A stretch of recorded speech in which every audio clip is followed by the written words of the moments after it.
आंगिकं भुवनं यस्य वाचिकं सर्ववाङ्मयम् आहार्यं चंद्रतारादि तं नुमः सात्विकं शिवम.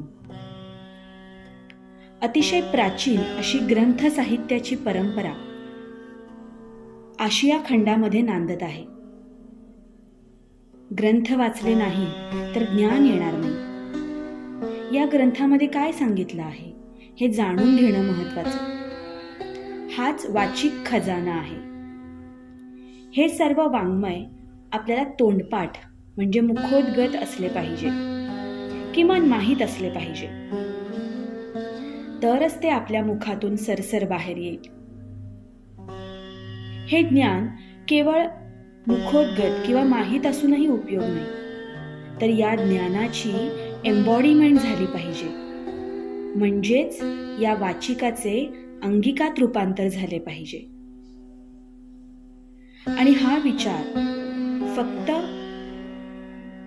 परफॉर्मन्स पुरता, स्टेज पुरता मर्यादित न राहता हा विचार, हे ज्ञान आपण धारण केले पाहिजे. त्याचे आहार्यात रूपांतर झाले पाहिजे. तरच आपला सात्विकतेकडे प्रवास सुरू होतो.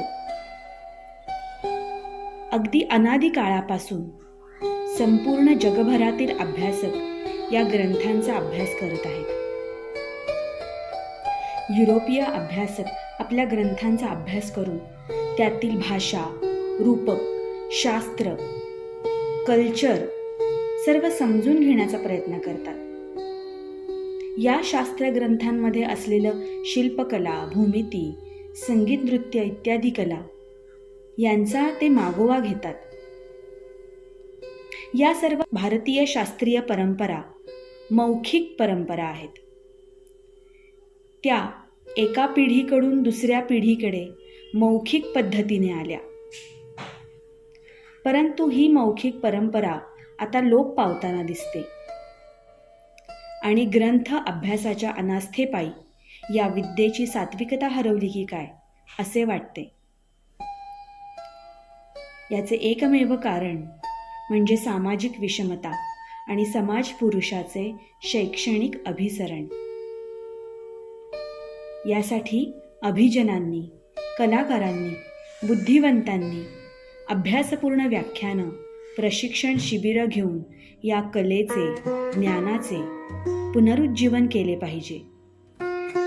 या प्रक्रियेत हिरिरीने सहभाग घेतला पाहिजे आणि आपली ग्रंथ संपदा उजेडात आणली पाहिजे, जोपासली पाहिजे. ही ग्रंथ संपदा उजेडात आणण्यासाठी कला हे माध्यम आहे आणि कलाकार त्याचा प्रणेता आहे. त्यामुळे कलाकारावर ही जबाबदारी येते की सांस्कृतिक उत्खनन करून ती जनमानसासमोर मांडली पाहिजे. आपले या बाबतीत किती शास्त्रीय आणि प्रमाणबद्ध प्रशिक्षण झाले आहे, या सर्व गोष्टींचे अभिसरण संपूर्ण समाजात जेव्हा खेळायला लागते, तेव्हा तो समाज जिवंतपणे जीवनाचा आनंद घेऊ शकतो.